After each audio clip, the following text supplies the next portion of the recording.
Halo semuanya, sebelum kita mulai ke videonya, kenalan dulu yuk sama kelompok kami. Kami dari kelompok 2 beranggotakan Amelia Yunita Wardani, Nadia Karin Ramadanti, dan juga Syafira Zia Zalfa.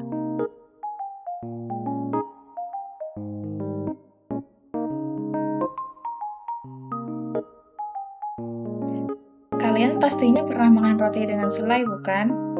Apa kalian tahu rasa manis dari selai bersumber dari apa? Selain bahan utama pada selai, gula juga digunakan sebagai bahan tambahan untuk menambah rasa manis pada selai. Nah, selain selai, kalian juga pasti pernah mengkonsumsi sirup atau es jeli, bukan? Yap, sirup dan jeli juga menggunakan gula sebagai penambah rasa manis. Lalu kenapa sih selai, sirup, dan jeli harus menggunakan gula sebagai penambah rasa manis? Simak di video berikut ini.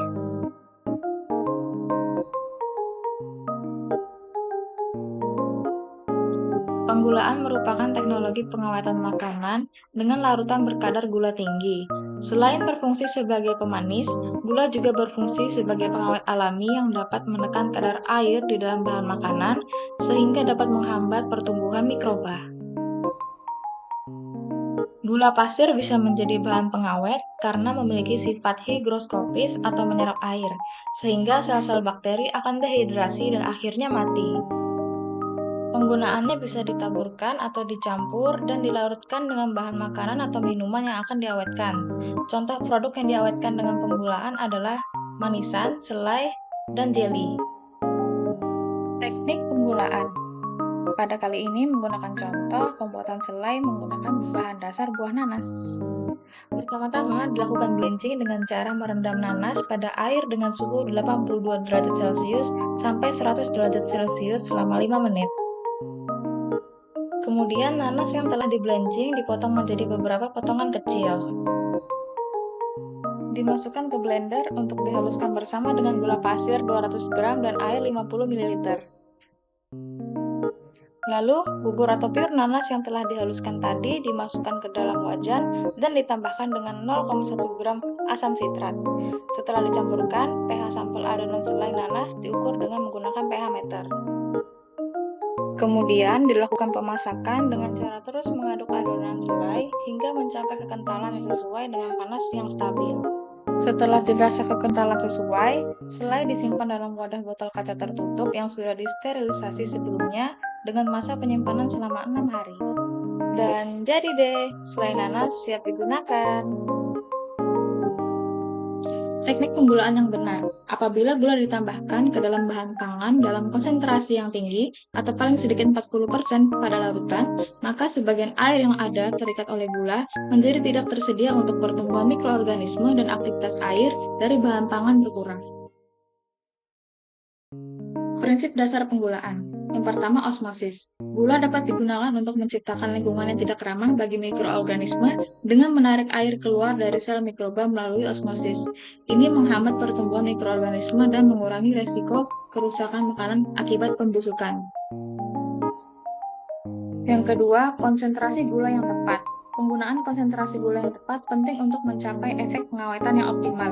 Konsentrasi gula yang diperlukan dapat bervariasi tergantung pada jenis makanan yang diawetkan dan mikroorganisme yang ingin ditahan. Yang ketiga, pembuatan sirup. Gula sering digunakan dalam pembuatan sirup untuk mengawetkan buah-buahan atau bahan makanan lainnya. Gula membantu mempertahankan warna, tekstur, dan rasa makanan yang diawetkan.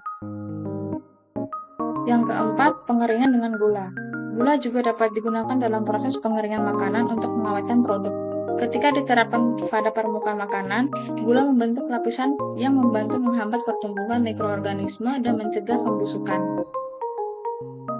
Pada setiap proses pengolahan makanan, tentunya memiliki kelemahan. Begitu juga pada proses penggulaan.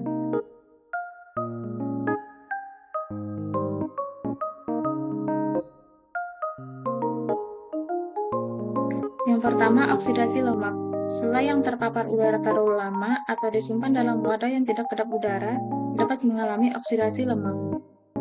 Hal ini dapat menyebabkan perubahan rasa, warna, dan tekstur selai. Yang kedua, kehilangan kandungan air pada manisan.